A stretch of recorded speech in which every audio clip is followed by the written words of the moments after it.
Humingi naman tayo ng ulat kaugnay ng programa ng mga militanteng grupo na kaantabay pa rin sa Commonwealth Avenue, si Emil Sumangil. Ano na ang sitwasyon dyan, Emil?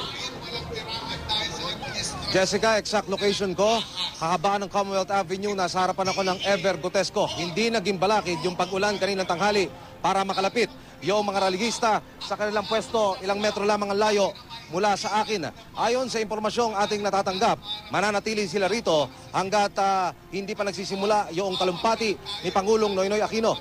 Jessica, kanina sa ating coverage, hanggang sa mga oras na ito, nang i-monitor natin ang kahabaan ng Commonwealth Avenue, payapa pa rin ang sitwasyon hanggang sa mga oras na ito.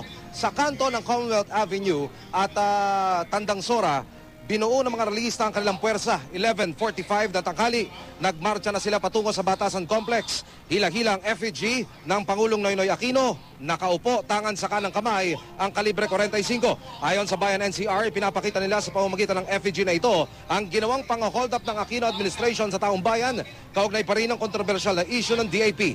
Sa bilang ng QCPD, ganap na alas 12 ng tanghali, nasa 1,000 ang bilang ng mga relista.